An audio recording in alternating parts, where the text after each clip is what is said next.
මම මදුශංක දිසානායක බෙලියත් ප්‍රදේශයෙන් තමයි dream of arts ආයතනයත් එක්ක අද දවසේ වැඩමුළුවට සම්බන්ධ වුණේ. ඉතින් අද දවසේ මේ ආරම්භ කරපු වැඩසටහන සමේ ඩ්‍රීම් ඔෆ් ආර්ට්ස් ආයතනය ලංකාවේ මාධ්‍ය කරණයේ නියැලෙන බලාපොරොත්තු වෙන සියලුම ශිෂ්‍යයන්ට මහඟු අවස්ථාවක් තමයි උදා කරලා දීලා තියෙන්නේ.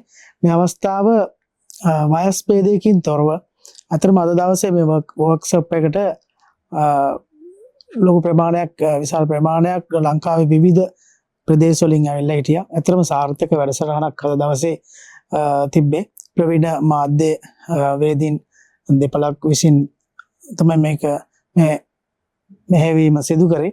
අතරම ගොඩක් වටිනා වැඩසටහනක් අද දවසේ ඉදිරිපත් කරා. ඒ වගේම වටිනා අදහස් සහ වටිනා කියන ගොඩක් දැනුමුතුකම් මේ හරහා වුන් හරහා මේ ආයතනය හරහා අද දවසේ මේ ශිෂ්‍යයන්ට ලබා ගන්න අවස්ථාව ලැබුණා. බොහොම වටිනා වැඩසටහනක්. ඉතින් ලංකාවේ සිටින සියලුම අයට අවස්ථාව තියෙනවා හොඳ නිර්මාණාත්මක වැඩසටහන් ඉදිරිපත් කරන්නෙක් සහ ප්‍රවෘත්ති නිවේදිකාවක් වෙන්න බලාපොරොත්තු වෙමින් ඉන්න සෑමටම හොඳ අවස්ථාවක් තියෙනවා.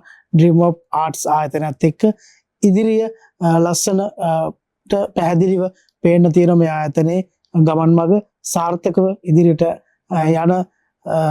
යන්න කැමති ඔබට සම්බන්ධ වෙන්න පුළුවන්.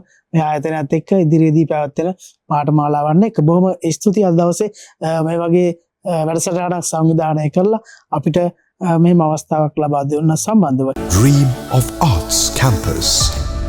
Dreams into reality.